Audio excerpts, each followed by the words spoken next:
প্রিয় শিক্ষার্থীরা, দেবহাটা কলেজের অনলাইনের ক্লাসের পক্ষ থেকে তোমাদের সবাইকে জানাচ্ছি শুভেচ্ছা।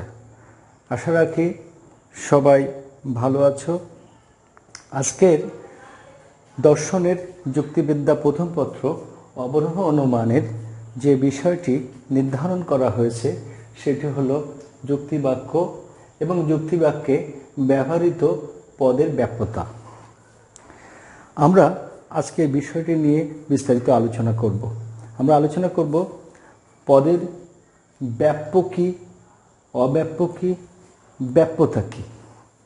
পাশাপাশি আমরা এটিও আলোচনা করব যে গুণ ও পরিমাণের মিশ্রণ নীতি অনুসারে যে চারটি যুক্তিবাক্য পাওয়া যায়, এই চারটি যুক্তিবাক্যে কোন বাক্যে কোন পদটি ব্যাপ্য আর কোন বাক্যে কোন পদটি ব্যাপ্য নয়, এবং ব্যাপ্যতার নিয়মগুলো আমরা আলোচনা করব। তাহলে প্রথমে আমরা জেনে নিই যে যুক্তিবাক্যে যে পদ থাকে এই পদের ব্যাপ্য বলতে কি বুঝি। ব্যাপ্য বলতে আমরা মূলত এটিই বুঝি যে কোনো বাক্যে পদটিকে যদি তার সম্পূর্ণ ব্যাপ্তত্বকে ব্যবহার করা হয় তাহলে পদটিকে ব্যাপ্য পদ বলা হয়। অর্থাৎ একটি পদ, দেখা গেল সকল মানুষ হয় মরণশীল, এই সার্বিক যুক্তিবাক্য অর্থাৎ এই যুক্তিবাক্যে এই মানুষ পদটি, এই যুক্তিবাক্যে যদি তার সম্পূর্ণ জাত্যর্থ অর্থাৎ অতীত বর্তমান ও ভবিষ্যতের সকল মানুষ সম্পর্কে ব্যবহৃত হয়ে থাকে তাহলে এই মানুষ পদটি ব্যাপ্য হবে। তাহলে অব্যাপ্য কী? অব্যাপ্য হচ্ছে একটি পদ একটি যুক্তিবাক্যে যদি সম্পূর্ণ ব্যক্তিত্বকে নির্দেশ না করে তাহলে সেই পদটি হচ্ছে অব্যাপ্য। এখানে অব্যাপ্য বলতে বোঝানো হয়েছে কোনো পদকে যদি বাক্যে তার আংশিক ব্যক্তিত্বকে ব্যবহার করা হয় তাহলে তাকে অব্যাপ্য পদ বলে।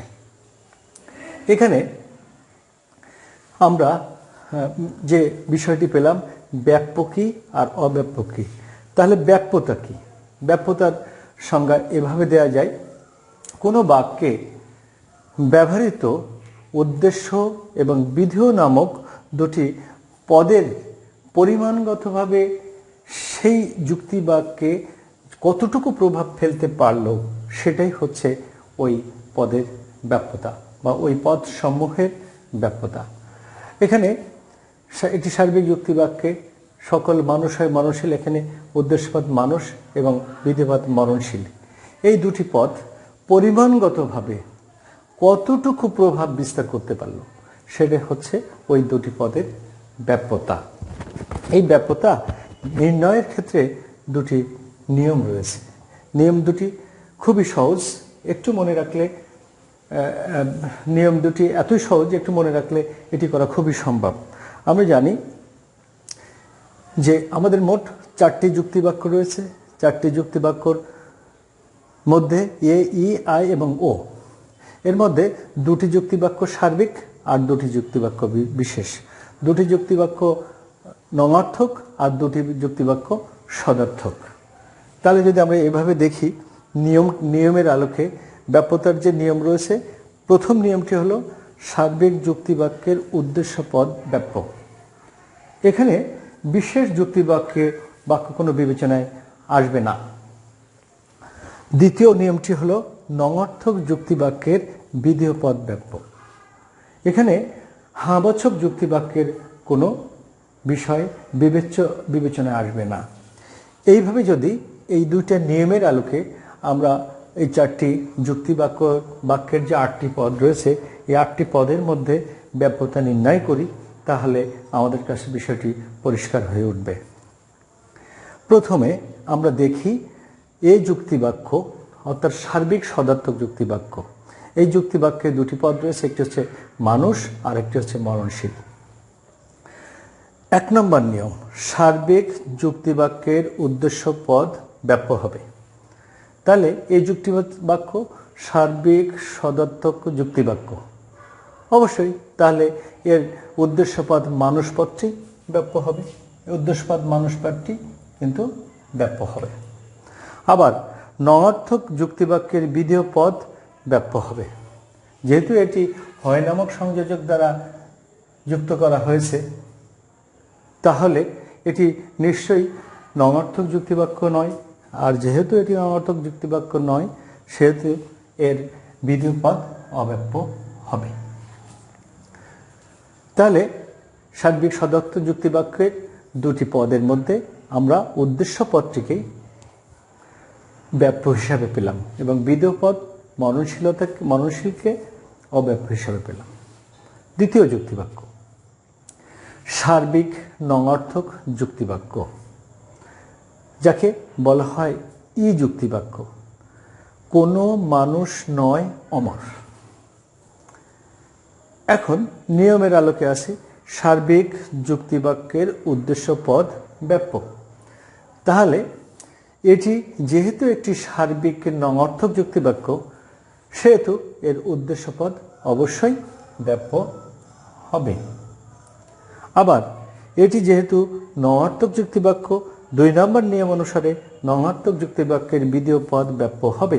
যেহেতু এটি একটি নঙার্থক যুক্তিবাক্যও বটে, সেহেতু এর বিধেয় পদ অমর পদটিও ব্যাপ্য হবে।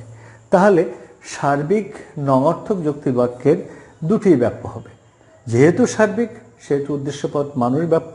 যেহেতু নঙার্থক, সেহেতু বিধেয় পদের পদ অমরটিও ব্যাপ্য হবে। এভাবে আমরা তৃতীয় বাক্যটির দিকে খেয়াল করি। বিশেষ সদর্থক যুক্তিবাক্য, আই যুক্তিবাক্য। কিছু কিছু মানুষ হয় মরণশীল। এখানে কিছু কিছু মানুষ হয় মরণশীল। এখানে সার্বিক ব্যক্তার্থকে স্বীকার করা হয় নাই, উদ্দেশ্য পদও স্বীকার করা হয় নাই, বিধেয় পদও স্বীকার করা হয় নাই। তাহলে আমরা নিয়মের কোষ্ঠীপাত্রে আসলে পাবো, এটি যেহেতু সার্বিক যুক্তিবাক্য, এটি যেহেতু একটি সার্বিক যুক্তিবাক্য, সেহেতু এটি যেহেতু একটি সার্বিক যুক্তিবাক্য নয়, অর্থাৎ বিশেষ যুক্তিবাক্য, সেহেতু এটির উদ্দেশ্যপদ কিন্তু অবশ্যই অব্যাপ্য হবে।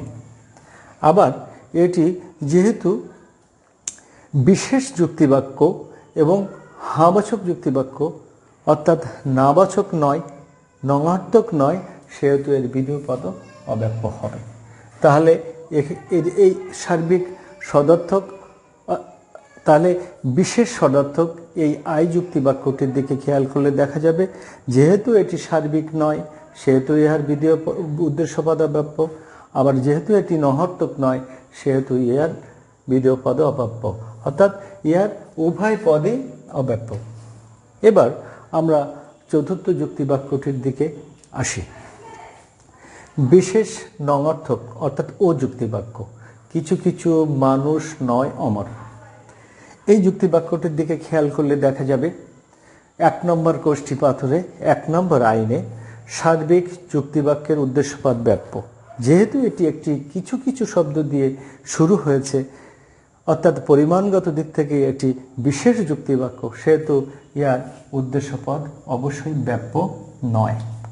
আবার যেহেতু এটি নঙার্থক যুক্তিবাক্য, অর্থাৎ নয় নামক সংযোজক দ্বারা ইহাকে বিযুক্ত করা হয়েছে, সেহেতু ইহার বিধেয় পদ অমর পদটি অব্যাপ্য। তাহলে আমরা এখান থেকে দেখতে পাই যে সার্বিক সদর্থক যুক্তিবাক্য, অর্থাৎ এই যুক্তিবাক্যের প্রথমটা ব্যাপ্য, অর্থাৎ উদ্দেশ্যপদ ব্যাপ্য, বিধেয় পদ ব্যাপ্য নয়। সার্বিক নঙার্থক যুক্তিবাক্য, অর্থাৎ এই যুক্তিবাক্য, ইয়ার উদ্দেশ্যপদ ব্যাপ্য, আবার বিধেয় পদ ব্যাপ্য, কারণ একদিকে এটি সার্বিক, আবার এটি নঙার্থক। তৃতীয় যুক্তিবাক্য বিশেষ সদর্থক যুক্তিবাক্য, কিছু কিছু মানুষ হয় মরণশীল। এখানে মানুষ পদটিও অব্যাপ্য, যেহেতু এটি সার্বিক যুক্তিবাক্য নয়, বিশেষ যুক্তিবাক্য, উদ্দেশ্যপদ অব্যাপ্য। আবার যেহেতু এটি নঙার্থক যুক্তিবাক্য নয়, সেহেতু ইয়ার বিধেয় পদ মরণশীল পদটিও অব্যাপ্য। অর্থাৎ বিশেষ সদর্থক আই যুক্তি বাক্যের উভয় পদই অব্যপ্য। আবার এখানে যদি আমরা দেখি বিশেষ নঅর্থক যুক্তি বাক্য অর্থাৎ ও যুক্তি বাক্য, এই যুক্তি বাক্যটি শুরু হয়েছে আংশিক ব্যক্তার্থ দিয়ে, অর্থাৎ কিছু কিছু মানুষ নয় অমর। এখানে উদ্দেশ্যপদ মানুষ, মানুষ যেহেতু এটি সার্বিক যুক্তিবাক্য নয়, বিশেষ যুক্তিবাক্য, সেহেতু এর উদ্দেশ্যপদ অব্যপ্য। আবার এটি নঅর্থক যুক্তিবাক্য হওয়ায় ইয়ার বিধেয় পদ অব্যপ্য। এইভাবে আমরা 4টি যুক্তিবাক্যের মোট 8টি পদের মধ্যে 8টি পদকে ব্যাপ্য হিসাবে পেলাম, আবার 8টি পদকে অব্যাপ্য হিসাবে পেলাম। আমি ছেলেমেয়েরা যাতে ভালোভাবে মনে রাখতে পারে, তোমরা যাতে ভালোভাবে মনে রাখতে পারো, এই জন্য আমি এই বাক্যগুলোকে এই ক্রম অনুসারে সাজিয়ে থাকি, এ ই আই ও। আমরা এভাবে সাজানোর পর যদি বলি ব্যাপ্যতার প্রথমটা ব্যাপ্য, দ্বিতীয়টার দুইটাই ব্যাপ্য, তৃতীয়টার কোনোটাই নয়, আর শেষেরটা, প্রথমটা, শেষেরটা, দ্বিতীয়টার দুইটা, তৃতীয়টার কোনোটাই নয়। এটি আমার নিজস্ব ভাষা, এটি এভাবে তোমরা মনে রাখতে পারো। তাহলে যুক্তিবিদ্যায় অবরোহ অনুমানের আজকের এই যুক্তি বাক্য এবং ইহাতে ব্যবহৃত পদের ব্যাপ্যতা সংক্রান্ত আলোচনায় আমরা যেটি পেলাম যে প্রত্যেকটি পদ উদ্দেশ্য এবং বিধেয় হিসাবে বাক্যে যখন ব্যবহৃত হয় তখন কতটুকু পরিমাণগত দিকে ব্যাপকতা অর্থাৎ প্রভাব বিস্তার করতে পারে, সেটাই হলো একটি পদের ব্যাপ্যতা। আর যুক্তিবিদ্যার পদ সংক্রান্ত আলোচনায় এবং পদ্ধতিগত আলোচনায় এই ব্যাপ্যতা সংক্রান্ত আলোচনা অত্যন্ত গুরুত্বপূর্ণ। আমরা ব্যাপ্যতা না বুঝলে আগামী অধ্যায়গুলোতে আমরা আবর্তন, প্রতিবর্তন এই বিষয়গুলো বুঝতে আমাদের জন্য অসুবিধা হবে। এজন্য আমরা বিষয়টি যতটা মনে রাখতে পারবো ততই আগামী ক্লাসগুলোতে আমাদের সুবিধা হবে। যুক্তিবিদ্যা অবরোহ অনুমান একটি পদ্ধতিগত আলোচনা। এই পদ্ধতিগত আলোচনা প্রত্যেকটি অধ্যায় একটি থেকে আরেকটির সাথে সম্পৃক্ত বিধায় প্রত্যেকটি অধ্যায় ভালোভাবে আমাদের স্টাডি করতে হবে, পড়াশোনা করতে হবে, মনে রাখতে হবে।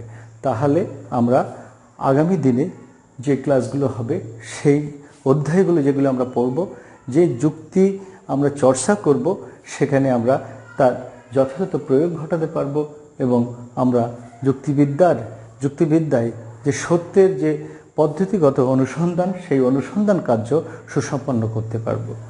প্রিয় শিক্ষার্থীরা, আজকে আমরা এই যুক্তিবাক্যে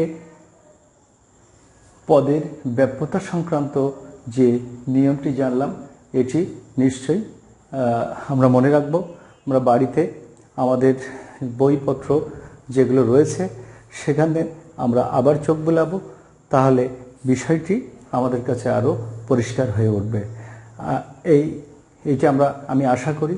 আর পাশাপাশি এটি বলি যে এই করোনা মহামারীতে তোমরা যথাসম্ভব ঘরেই থাকো, নিজে বাড়িতে পড়ালেখা করো, টেবিলে সময় দাও এবং পিতা মাতা ভাই বোন সবার সাথে সুসম্পর্ক বজায় রেখে চলো, নিরাপদ দূরত্ব বজায় রেখে চলো।